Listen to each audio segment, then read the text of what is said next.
Oh, if it's better, okay, okay. I'm sorry, the presentation is in Portuguese, but I can do it in English if it's. Sounds good. Yeah. Okay. Okay, so, oh, here. Let me just check if this is working. Yes.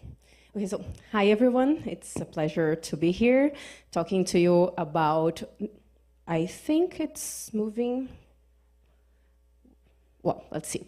It's a pleasure to be here talking to you about neuroscience applied to urban planning. My name is Andrea de Paiva. Just a quick presentation about myself. I am an advisory council member of ENFA, the Academy of Neuroscience for Architecture at the Salk Institute. Also, I would like to invite anyone who is interested in knowing more about neuroscience for architecture to visit not only ENFA website, but also NeuroEU, which is my company, and we have a lot of free articles and videos about the topic I'm going to discuss with you today.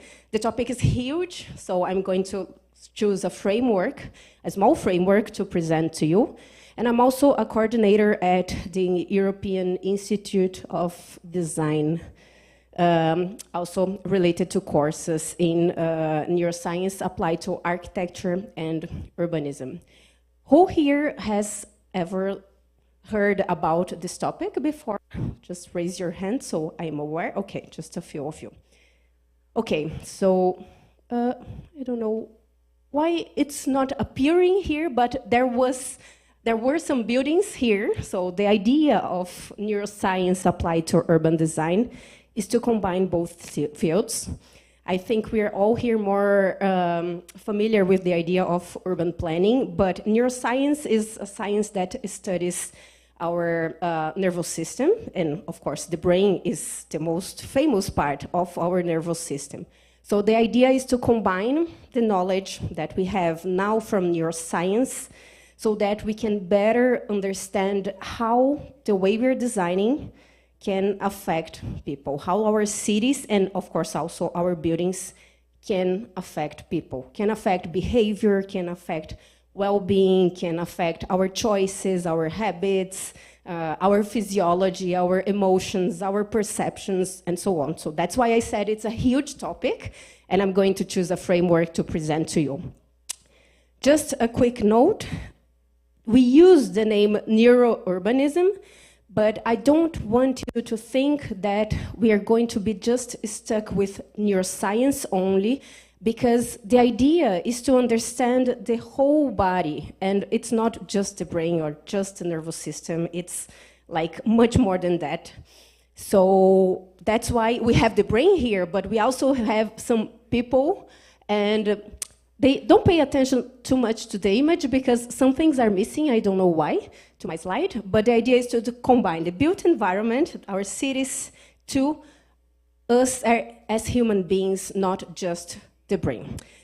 Why do we choose to use neuroscience to help us understand more about the environment we are designing? Because first of all, we can better understand how each quality of the environment can affect people. So maybe, I don't know, the proportion of how tall are the buildings, or maybe the distances in our cities, or the presence of nature, or the lack of nature, or the opportunities for physical activity, and so on. So we can look at each of these qualities, and we can combine this with studies in neuroscience to really understand how we are affected beyond conscious awareness. We can, I don't know, visit a city and see, oh, I like this, I feel comfortable in this space, I like this square, I love to walk in that park. But these are just our conscious perceptions of the experience we're having. What is happening beyond that? There is so much more happening in our brains and in our bodies.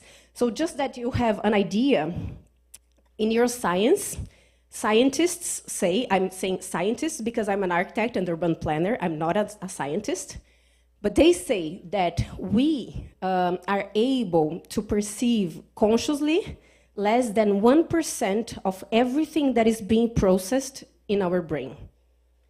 So it's just a very small amount that we are aware of.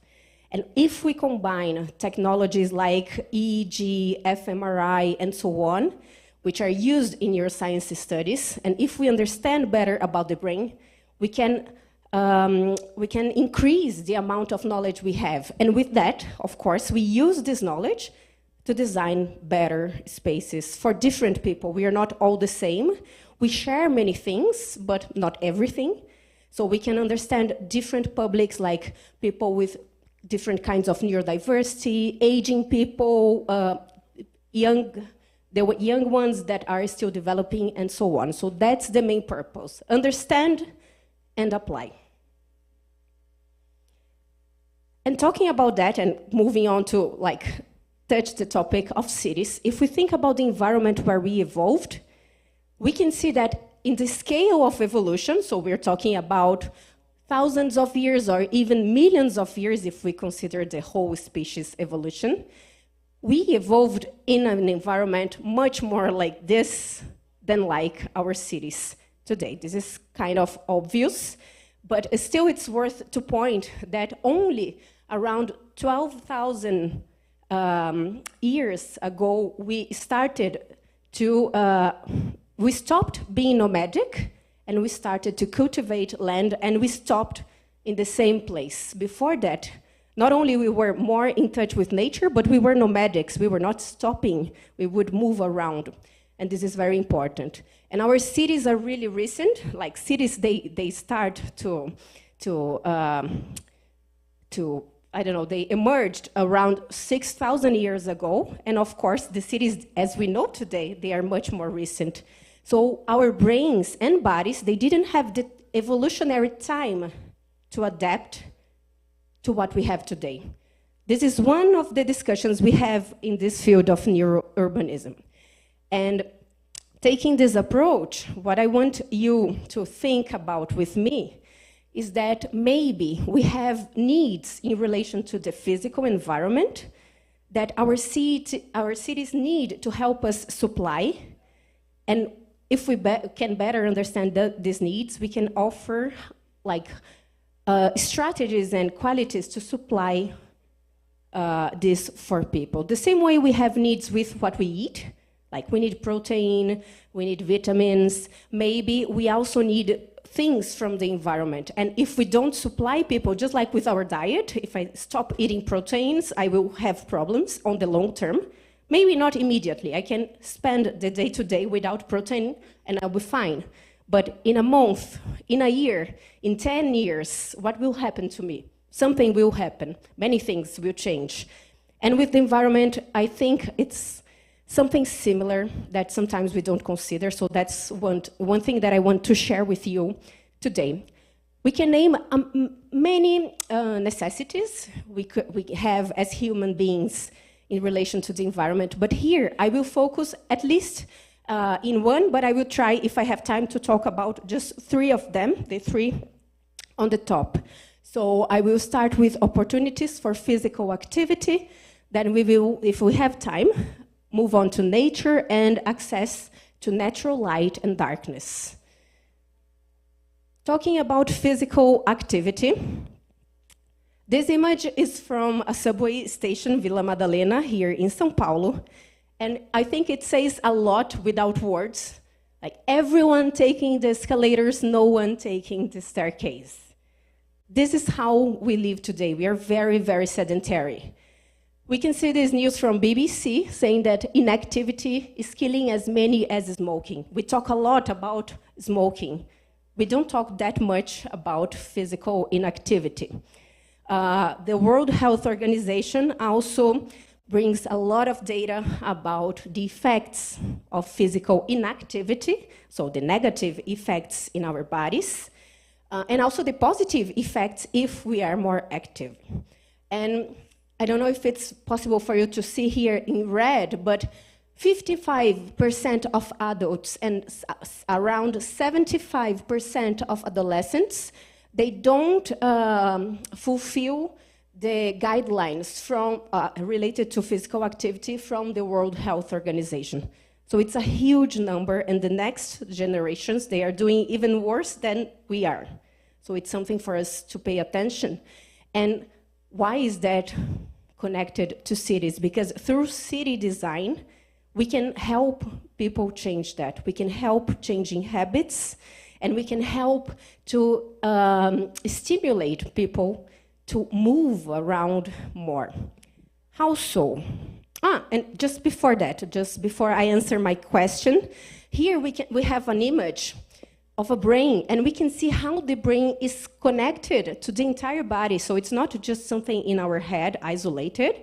And this works on both ways. So the brain can send messages to the body, but the body also sends messages to the brain. So what we do with our physical body, so if I move around, if I start jumping or running, or if I'm seated all day, this will affect my brain. So there are many studies discussing this and discussing how physical activity is important, for instance, for brain plasticity. So for our brains to transform, to learn, to have a better memory, physical activity is important. This is important during development, but this is important throughout our entire lives, including the fact that nowadays there are also studies pointing that physical activity has a kind of protective effect for the brain. So we can improve the brain's resilience to problems such as Alzheimer's if we do more exercise during our lifespan, not just when we are aging. So through a city that encourages people to walk more, we are helping them to keep their cognition working better for longer. We cannot avoid Alzheimer's, but we can help people to keep their cognition for longer. So it's really something, considering that our population is aging, this is something that is happening in many, many countries, not just here or not just in countries in Europe. This is something that we need to discuss more and to incorporate design solutions in city design to help people move more. So let's move on to how can we do that? No? Yes. Okay. So here there are a few strategies. I think now the light is getting a little bit better, maybe for you to see, but I'm talking about them, so I will help you understand. First of all, stairs and ramps. I've just been part of a study in Singapore in a building in which we changed the design of a staircase, an existing staircase. And we measure how many people would use the staircase with each design intervention, comparing to the staircase without any of our design interventions. And we saw that with all the design interventions, that there was an increase in the use of the staircase. And of course, there were interventions that were more effective than others. These two images, they are not from the study I was part of. The first one is very famous. You can find videos on YouTube. It's in Stockholm, I think, if I'm not mistaken. And they changed the staircase to a piano staircase. So it's interesting to see. And if you step in each of the steps, you will listen to different notes. And this increased the use of the staircase in 66%. So it's a huge increase. The second one, it's a more kind of maybe, it's more simple, it's simpler, the intervention, not so expensive as a piano staircase. It's just with colors. It's by Coral Tintas, the study. And they had an increase of 63% in the use of the staircase. So we can see that with sometimes like some tiny design interventions, they are both on subway stations, we can help people to be a little bit more active. This is not the only strategy of active design in cities that will help people to move more, to be more active. So we can think about, of course, green areas. They are much more interesting and beautiful. So green areas are really important. Not just that, but the distances will make a difference.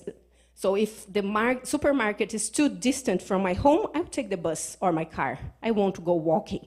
But if it's not so distant, maybe I can go walking and move more. So thinking about these human scales is very important to help people to walk or cycle a little bit more. Thinking about the appearance and the experience of walking around is something also important.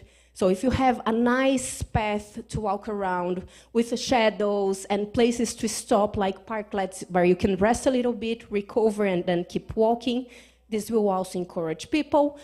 Of course, safety. We're talking so much about safety here, and this is a very important topic, because if I think I'm not safe, maybe because I might be robbed in the street, or maybe because there are too many cars and no space for me as a pedestrian, I would choose another way to move around that is not walking or cycling. So safety is really important, and we have so many shared roads nowadays being designed to be safer for pedestrians, and with this, encourage them to use the public spaces. And of course, wayfinding is another topic. So if you make spaces easier to be explored, and so people can understand where to go, where they are, and so on. And functionality, so like spaces to park, spaces to, I don't know, to sit and to do what they need is also something for us to consider. So we have many strategies. We can combine some of them to get the best results. So these are some ideas related to helping people to move more, to be more active through city design. Moving on to, let me just check the time. 5 minutes, okay. Moving on to the second topic, which is nature. Through nature, we also can have so many positive effects for our health and well-being. So, for instance, there are studies pointing that just by looking to a natural image, we have more focus, stress is reduced, and stress is a great enemy of our health, brain health, and like physical health in general. Our blood pressure decreases just by looking to an image of nature, and it helps to restore our cognition. So there are studies in different typologies of buildings, and there are studies in cities too. And talking about some studies that were made in nature applied to cities specifically, some of these studies point that people have less fear of crime if they are walking in a city that has more trees. I'm not talking that crime will change. I'm saying that people will perceive the environment in a different way. So maybe they will be less, they will have a little bit less fear, and this will encourage them to use more our public spaces, to walk around, and so on. There is also a decrease in the incidence of vandalism, or I don't know how to say this, like that graffiti that is not beautiful that people do on the streets. There is the kind that looks nice, and the one that they are just doing like a kind of vandalism. So there is a decrease in places with more nature, higher levels of satisfaction and happiness of people living in neighborhoods with more nature, and even an increase in sustainable behavior. So sustainability is so important for our cities, and here we can connect well-being, sustainability, and nature in city design. So it's something else for us to consider. And just so you have an idea, like there are many, many studies. If you have any questions later, of course, I'll be here, and also you have my email to be in touch with me. But everything I'm saying here was taken from scientific studies, and I can share the studies with you, so feel free to ask me about them. And there are studies pointing that people tend to have, people living in cities tend to have a higher risk of developing mental disorders, such as schizophrenia, than people living in villages or rural areas. These studies, they don't say that like all of us have the same level of risk, because of course for developing schizophrenia, it depends on a predisposition, a genetic predisposition. So it's not that all of us are at the same risk, but people who have the predisposition, if they live in cities, they have a higher chance of developing mental disorders. So, and the association, the greatest association of city spaces is related to nature, or in this case, the lack of nature. So that's why there are studies saying that a mental health prescription would be to be in touch with nature. It does help our mental health a lot. And here, of course, some examples of green circuits, as we have, for instance, in Singapore, connecting all the green parks and so on. So you don't need to be stuck in one park. You can take a green path and move on to another park and so on. Our streets can have more green, our buildings, and of course we can have more parks and squares also.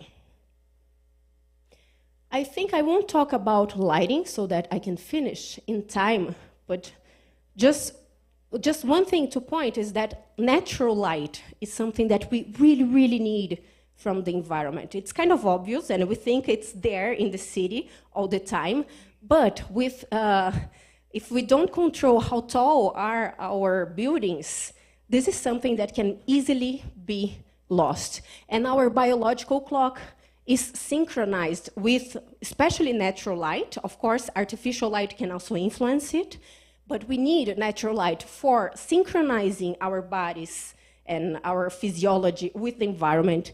We need natural light to clean our air at home or in our buildings.